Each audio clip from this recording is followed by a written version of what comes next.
200 दिनों में ही हमारी पत्रकारिता को हासिल हुए 50,000 सब्सक्राइबर्स, 1,42,00,000 व्यूज, क्योंकि हमारी ताकत आप हैं। आभार। theLens.in, ना काहू से दोस्ती, ना काहू से बैर। द लेंस के इस खास कार्यक्रम में आपका स्वागत है। अभी बीते दिनों ही सुप्रीम कोर्ट ने अरावली पहाड़ियों को लेकर के एक नई परिभाषा को मंजूरी दे दी है, जिसके तहत अब 100 मीटर से कम की जो चोटियां होंगी उनको अरावली नहीं माना जाएगा। इसको लेकर के देश भर के पर्यावरणविदों में एक चिंता का माहौल है कि अरावली अब बचेगी कैसे।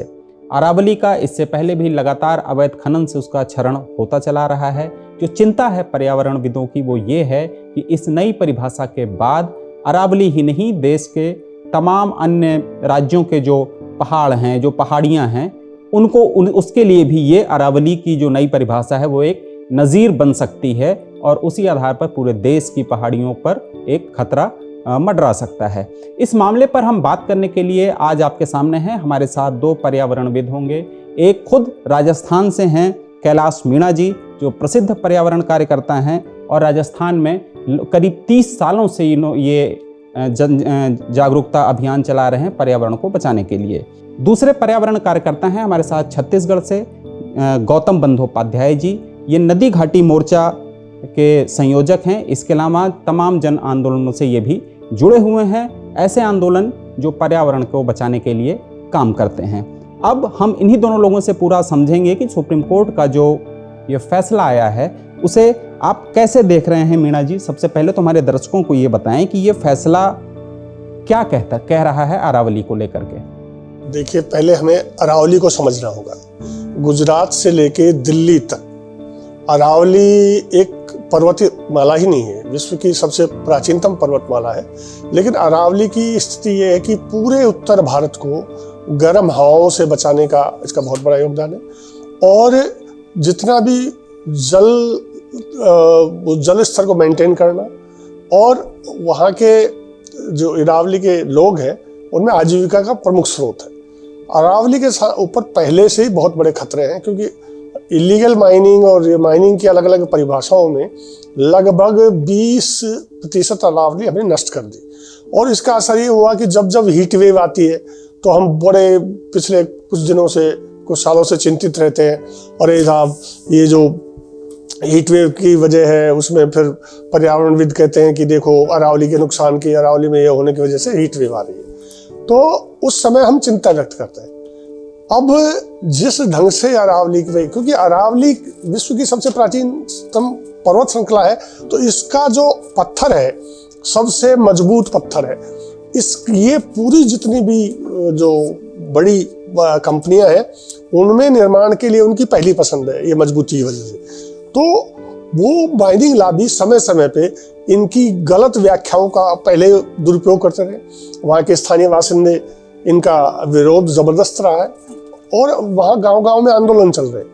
तो अब उसके बीच में ये आ गया, अभी अरावली में पिछले दिनों जो सरिस्का टाइगर रिजर्व था उस पर एक फैसला आया था देने की सरकार ने निर्णय लिया कि सरिस्का टाइगर रिजर्व का कुछ हिस्सा डिफॉरेस्ट करके और वहाँ माइनिंग शुरू की जाए। लोगों ने बहुत बड़ा, सुप्रीम कोर्ट ने इस नजीर को माना कि नहीं, उसको डिफॉरेस्ट नहीं किया जा सकता। तो ये सब स्थिति जी।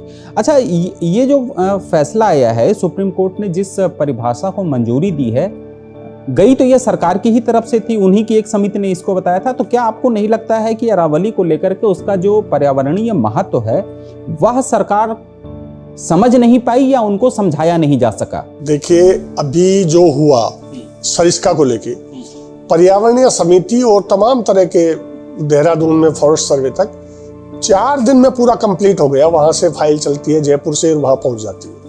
तो इसमें जो सरकार के जो माइनिंग लॉबी हावी थी उसकी दबाव में क्या हुआ, कहीं वहाँ के बासिंदों को, अरावली में रहने वाले लोगों की या कुछ विशेषज्ञों की इनकी बातचीत सुनते और लंबे समय से मांग भी उठती आ रही है कि इसमें जो माइनिंग एक्टिविटीज हो रही है वो भी रोकी जाए। और जहाँ जहाँ रुकी है वहाँ वाटर लेवल ऊंचे आया है। और आज जो पूरी दुनिया में वाइल्ड लाइफ का संकट खड़ा हुआ है, यहाँ अपने आप में अपने बहुत ही वो है। तो इससे जो कमेटी है इससे हम लोग सहमत हैं। मीणा साहब, अरावली का जो हिस्सा है वो ज़्यादातर तो राजस्थान में ही है, और राजस्थान को जब हम देखते हैं तो राजस्थान की हमें दो तस्वीर नजर आती है। एक तरफ जो थार पूरा रेगिस्तान है और दूसरा एक राजस्थान जो हरा भरा हमें दिखाई देता है। अगर अरावली ना रहे, अरावली जैसी चीज अगर ना हो, तो राजस्थान को आप कैसा देखते हैं बगैर अरावली के? देखिए, बगैर अरावली की आप कल्पना कीजिए, आप राजस्थान की कल्पना तो बाद में करना, पूरे उत्तर भारत में स्थिति क्या होगी जी। दिल्ली की स्थिति आज क्या है, गर्मियों में क्या थी, उत्तर भारत में उत्तर प्रदेश से लेके तमाम उत्तर भारत में जो जिस तरह का गर्म हवाओं का कहर और रेगिस्तान का विस्तार होगा, वो अपने आप में बहुत ही भयावह होगा। राजस्थान का एक हिस्सा जो बेचारा वो थार है, उनको तो आदत है गर्मी में रहने की, लेकिन इस इलीगल माइनिंग की वजह से अरावली के 20% हिस्से में जो लोग स्ट्रगल कर रहे हैं, वो भी इसको फेस कर रहे हैं कि वहाँ वाटर लेवल की दिक्कत है, कि माइंस डीप में चलेगी, वहाँ ब्लास्टिंग है, एक्सप्लोजिव उसका मिसयूज होता है, तो उनका जीवन वहाँ भी दिक्कत में। इसलिए राजस्थान के लोगों को तो बिल्कुल भयावह स्थिति का सामना करना पड़ेगा, लेकिन उससे ज़्यादा उत्तर भारत को पूरे को करना पड़ेगा। हमारे साथ दूसरे पर्यावरण कार्यकर्ता हैं गौतम बंदोपाध्याय जी। हम आपसे समझेंगे दादा कि जो फैसला आया है उसमें ये भी कहा है सुप्रीम कोर्ट ने कि माइनिंग के जो नए टेंडर हैं, जो नए लाइसेंस हैं, वो जारी ना किए जाएं। इसका तमाम पर्यावरणविदों ने स्वागत किया है, लेकिन साथ ही साथ जो ऊंचाई को लेकर के जो जिस परिभाषा को मान्यता दी है उसको लेकर के चिंताएं भी बहुत हैं। और ये सिर्फ अरावली की ही बात नहीं है, आप तो इधर पूरा भारत, जैसे छत्तीसगढ़ है, झारखंड है, एमपी, उड़ीसा, सभी जगहों पर इस तरीके की पहाड़ियाँ चोटियाँ नजर आती हैं। तो कितनी बड़ी चुनौती है ये पूरे भारत के लिए? देखिए, ये पूरी निर्णय से जो पिछले दिनों सुप्रीम कोर्ट ने लिए है, उससे पूरे देश की विभिन्न राज्यों में जहाँ पहाड़ बड़े मात्रा में है, उनको काफ़ी लोग चिंतित है। केवल पर्यावरणविद नहीं, जो पहाड़ी है, जो पहाड़ के आसपास जो समुदाय है, वो भी चिंतित है। क्योंकि हम ये देख रहे हैं, अगर हम देखें छत्तीसगढ़ का ही, तो छत्तीसगढ़ 132.109 स्क्वायर किलोमीटर का छत्तीसगढ़ है, लेकिन उसमें 44% वन है, तो 27% लैंडमास के ऊपर पहाड़ है।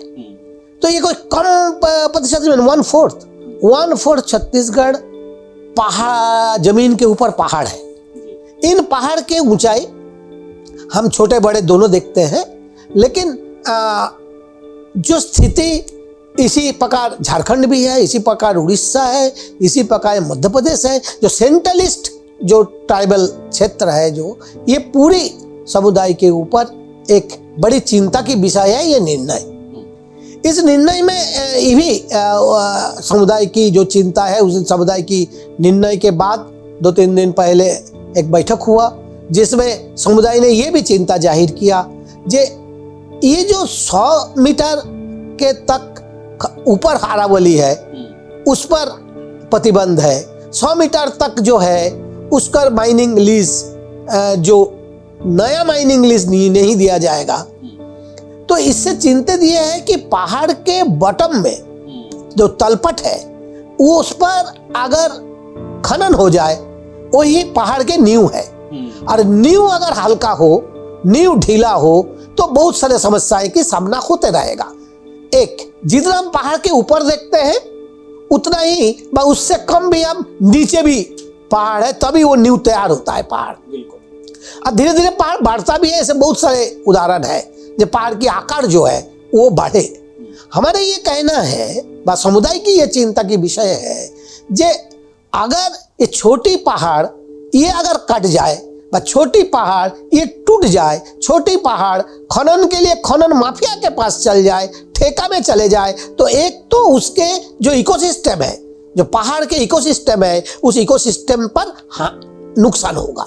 दूसरी, उस जगह में जो तलपट है, तलदेश है 100 मीटर की, उस 100 मीटर में अगर कोई खनन की काम हो, गैर खनन पर्यावरण विरोधी कोई काम हो तो उससे समुदाय की आजीविका भी जाता है, उसके संस्कृति जाता है, उसकी जीवन यापन की हमला होता है और उसकी भविष्य जो है उन पीढ़ियों पर भी उनकी प्रभाव पड़ता है।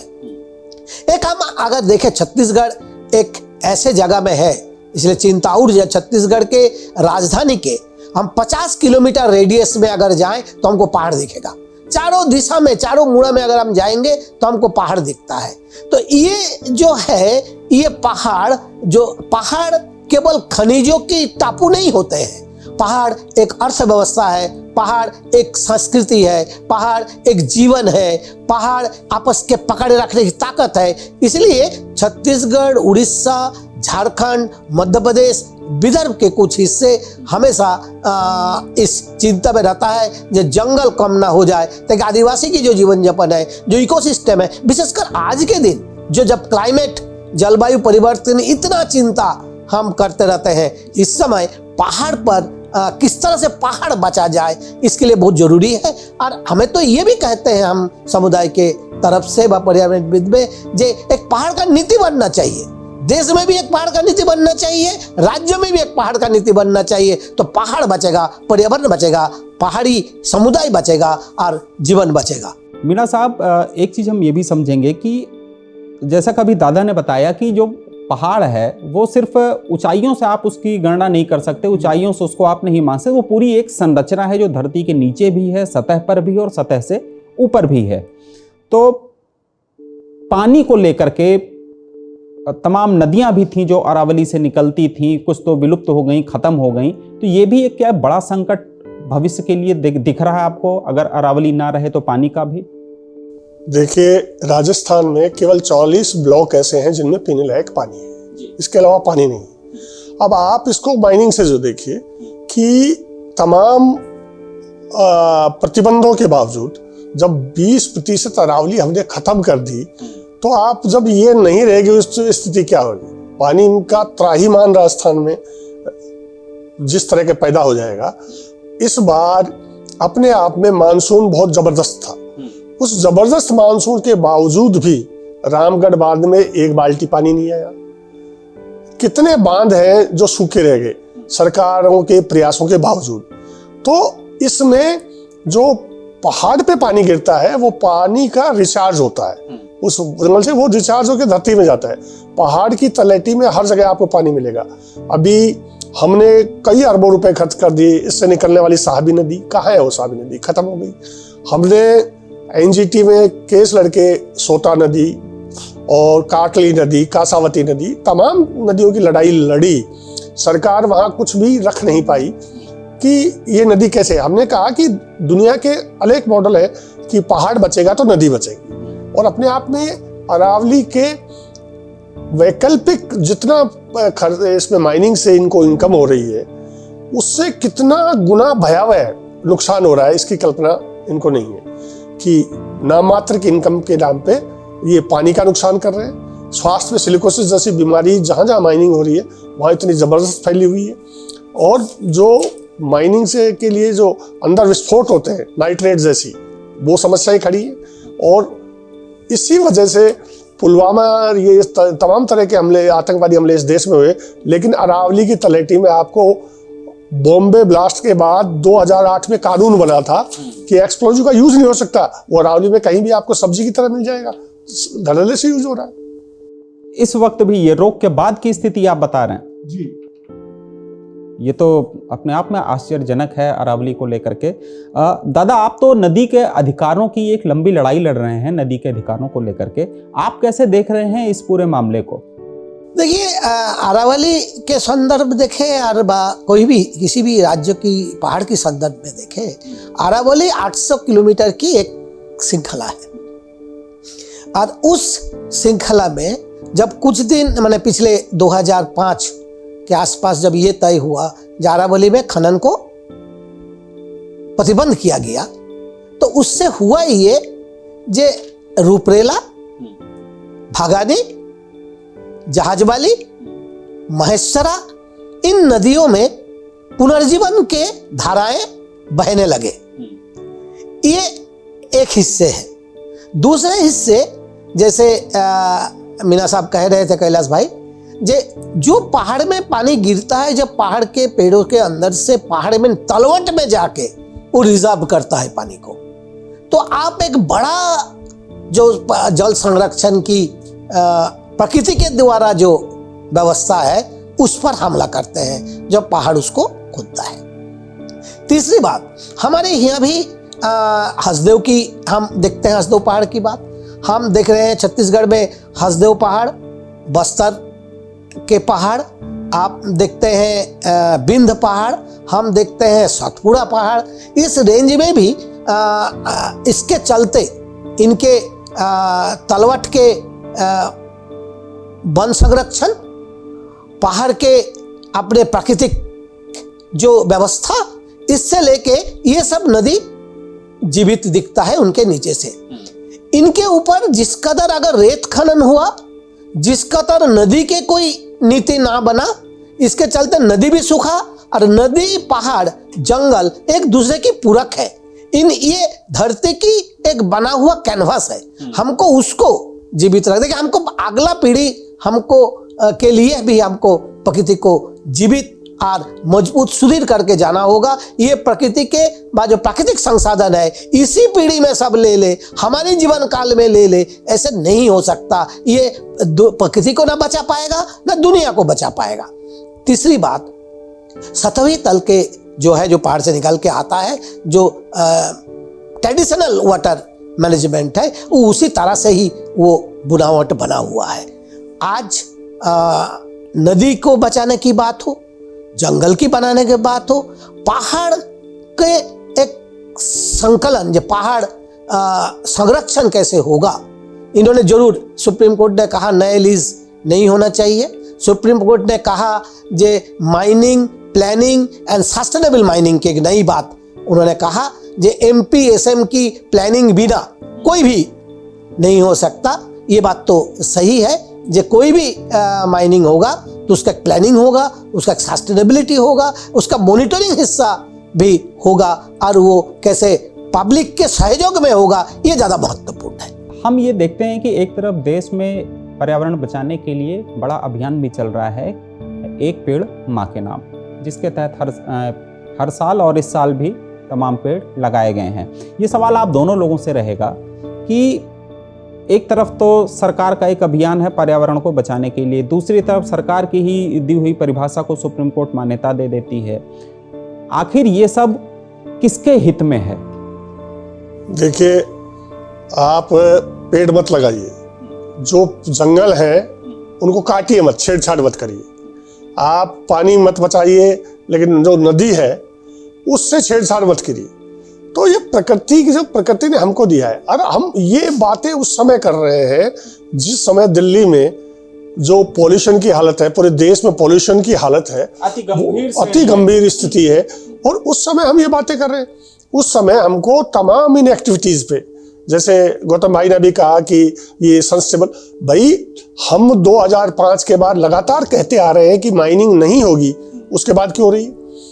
लगातार सरकारों की मिली भगत से, या जो माइनिंग लॉबी थी उनकी मिली भगत से ये उसमें होती रही है। तो हमें अब सख्ती से ये करना चाहिए कि अरावली रेंज में माइनिंग बिल्कुल ना हो, और हम अपने निर्माण और इस विकास के मॉडल पे इस ढंग से उस जगह माइनिंग करें जहां से प्रकृति का संतुलन खराब ना हो। जी दादा, ये जनहित में कहीं से आपको नजर आ रहा है?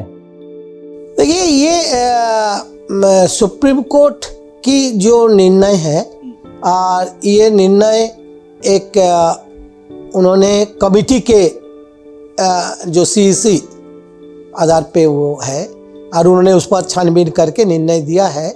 इसमें एक पक्ष तो जरूर है, उन्होंने कोशिश किया जे संरक्षण भी हो और खनिज के उत्खनन भी हो, और खनिज के उत्खनन जो है वो सीमित हो, इसलिए नए लीज को उन्होंने रोका है।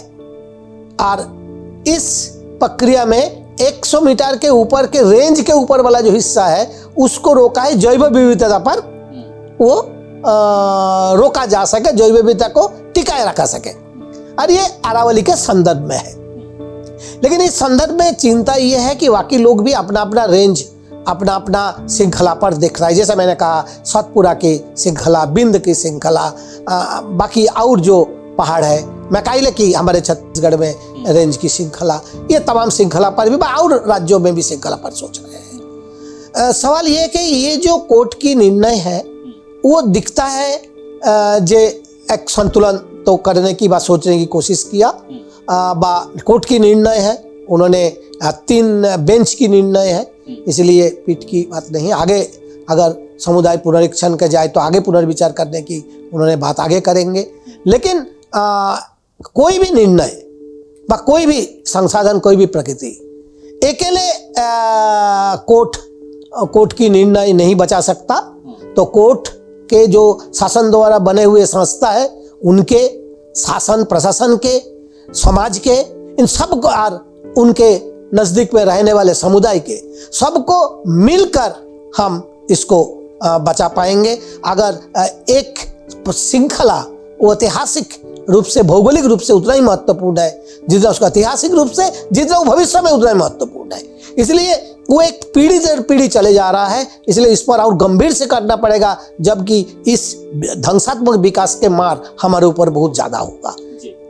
जैसा अभी आपने बताया कि उसके संरक्षण के लिए भी सुप्रीम कोर्ट ने बात कही है, लेकिन हमने ये देखा है कि तमाम कानून होने के बावजूद कि नदियों को दूषित ना किया जाए, तमाम नियम हैं, इसके बावजूद देश भर की नदियाँ दूषित हो रही हैं। तमाम पेड़ काटने के तमाम कानून हैं कि पेड़ ना काटा जाए, इसके बावजूद जंगल के जंगल साफ हो रहे हैं। यही चिंता है अरावली को लेकर के भी कि जो उन्होंने नए लाइसेंस जारी ना करने की बात कही है कोर्ट ने, वह कितना लागू होगा। बहरहाल अभी इसकी लड़ाई एक लंबी चलेगी और क्लाइमेट चेंज से अगर हम इसको जोड़ करके देखें तो कैसा दिखता है भविष्य आपको?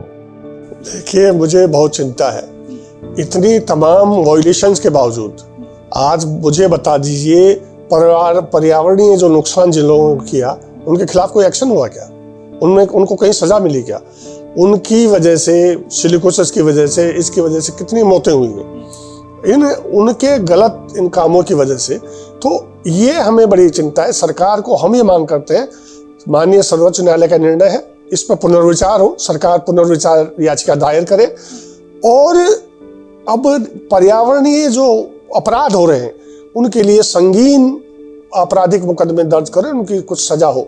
नहीं, इस देश में यूनियन कार्बाइड जैसे बड़े हुए हैं, इस देश में अरावली के उत्खनन की वजह से सिलिकोसिस जैसी बीमारी पूरे देश में भयावह फैली है और ये सब होता रहे, ये रुकना चाहिए। नहीं तो क्या आप पूरी तरीके से अब उम्मीदें सिर्फ सरकार से ही हैं या तमाम संगठन भी इस बारे में कुछ आगे करेंगे? नहीं, लोगों का अभी पिछले महीने की मैं बात बता रहा हूँ, करीब 1 लाख लोग बिना उसके जो करौली जिले में इकट्ठा हुए, एक अरावली में जो बांध बन रहा था, पहाड़ी बांध की जो प्रस्तावना थी उसके विरोध में। तो जनता स्वयंस्फूर्त उन नेताओं को नकार दिया। वहाँ सत्ताधारी दल के ये तमाम जो योजनाकार थे उस बांध के फायदे गिनवा रहे थे, उन लोगों को किसी को उन्होंने नकार के बोला। तो जनता में चेतना है कि अपने अस्तित्व की बात है। गांव-गांव में हम गिरजन नदी की लड़ाई लड़ रहे हैं, तो औरतों के बल पे एक आंदोलन हमारा 1097 दिन से महिलाएं अरावली में धरने पे बैठी हैं। वो गांव की महिलाएं हैं और वो जीती हैं वो लड़ाई। तो वो महिलाएं जो है वो अरावली के संरक्षण के लिए ही बैठी हैं वहां पे? हाँ, बिल्कुल। हाँ जी, बिल्कुल। दादा, इसको कैसा देख रहे हैं आप? इसको सरकार से कितनी उम्मीद की जाए या इसके लिए किसी जनता के उसकी आप देख रहे हैं कि जनता का भी पक्ष जो है जाना चाहिए सुप्रीम कोर्ट में या सरकार के पास और उनको सुनना चाहिए? देखिए, एक बात आपने अरुण भाई सही कहे हैं, जे निर्णय तो है, कानून भी है, मनसा कहीं है कहीं नहीं है, तो नीति नियत की तो बात है ही और उसको दिखता भी है। आज हमारे देश के 248 नदी प्रदूषित है, जो देश के कुल नदी के 46% नदी होते हैं। और ये तो केवल एक रिकॉर्ड मैं कह रहा हूँ, छोटे मोटे नदी नाला तो छोड़ ही दीजिए। ये नदी की प्रदूषित होने की कारण एक नहीं है, अनेक है। और साथ साथ नदी के जो जीवित जो धारा थे, वो धारा भी धीरे धीरे समाप्त हो रहा है, क्योंकि पूरे देश में क्षमता के अधिक रेत खनन हो रहा है और इस रेत खनन को विभिन्न तरीके से शासन रोक नहीं पा रहा है। हमारा ये कहना है, ये नदी के मुद्दे पे भी यही है, जंगल में बड़े रूप से जंगल कटाई हो रहा है। छत्तीसगढ़ में चाहे हसदेव के जंगल काट बटे, अमेरा की जंगल की बात करें, चाहे बस्तर की जंगल कटाई की बात करें, चाहे ये तमाम उद्योगपतियों भी इसमें शासन की अनुमति की बात करता है। शासन से हमारा परमिशन है, हमारे खनन की परमिशन है, इस सब करके काट रहा है। इसका प्रभाव तो जलवायु पर पड़ेगा ही। ये पेड़ काटना का हो, ये नदी समाप्त करने के हो, जल क्षमताएं, उसी तरह से विकास की जो अवधारणा है इस पर भी, इससे भी जलवायु पर पड़ेगा। सवाल केवल ये है ये जो जलवायु संकट के सामने जनता खड़ा है, वो इसका विकल्प ढूंढने की भी कोशिश कर रहा है। शासन को चाहिए जनता की जो विकल्प ढूंढ रहा है उसको सहयोग करना, जो सामूहिक रूप से समाज के साथ चर्चा करना, सहमति की बात करना, और जो तमाम कानून पेशा के लिए रखा हुआ है उस पेशा पर सहमति का चर्चा ही नहीं होता है। लोगों को पता ही नहीं, अचानक पता चलता है ये प्रोजेक्ट आ गया है, लोग विरोध करने के सड़क पे आते हैं। हमारा कहना है विकास के हितग्राही हो चाहे विकास के पीड़ित हो, दोनों को, जलवायु के लाभदायक हितग्राही हो या जलवायु के पीड़ित लोग हो, सबको मिलकर हमें एक समाधान खोजना होगा खुले मन से। नहीं तो लाभ वाले जो परियोजना है वो असल में लाभ है कि नहीं, और किसके हित में क्या लाभ है, किसके हित में क्या परियोजना है, किसके कीमत पर क्या हो रहा है, इस पर चर्चा करना जरूरी है। जल कल्याणकारी राष्ट्र है, इसलिए जरूरी है शासन को जनता के साथ बैठ के संवाद करके एक बेहतर खुशहाल जीवन बनाना और खुशहाल देश, खुशहाल धरती जनता के लिए बनाए रखना, ताकि अगला पीढ़ी के लिए वो लाभ हो सके। मीणा साहब, हम आपसे एक चीज़ ये समझेंगे कि अरावली इतना महत्वपूर्ण क्यों है, रहस्य क्या है, वो जरा बताएं। आप सरल शब्दों में बताएं, पूरा देश सुनना चाहेगा। सबसे प्राचीन पर्वत श्रृंखला है, और पर्वत का निर्माण देखिए, जैसे हिमालय हमारा अभी सबसे नवीनतम है, और तो उसी तरह अरावली सबसे प्राचीन है। उसकी प्राचीनता की वजह से उसका जो पत्थर है वो सबसे मजबूत है, और वही उसके सबसे बड़ी दिक्कत है कि अरावली के पत्थर के ऊपर तमाम तरह की जितनी भी जो कंस्ट्रक्शन बड़े मल्टीनेशनल्स हैं उनकी नज़र है। आज अभी कंक्रीट इस देश से एक्सपोर्ट हो रहा है, रेता इस देश से एक्सपोर्ट हो रहा है, तो बड़े माफियाओं की इस पे नज़र है। वो ये नहीं सोच रहे कि अरावली नहीं रहेगी तो इस देश की स्थिति, पूरे देश की स्थिति का पर्यावरणीय असंतुलन पैदा हो जाएगा। और उस दौर में, जब मैं बार बार ये कहता हूँ, उस दौर में जब मानव जीवन पे दिक्कत हो रही है, गांधी जी ने कहा था हिंद स्वराज में कि ये पृथ्वी हर व्यक्ति की आवश्यकता पूरी कर सकती है, लेकिन लालच एक व्यक्ति का भी पूरा नहीं कर सकती। उसी तरह अरावली रोजगार दे रही है, आपको पानी का संतुलन है, आपको उत्तर भारत से गर्म हवाओं को पूरे बचा रही है।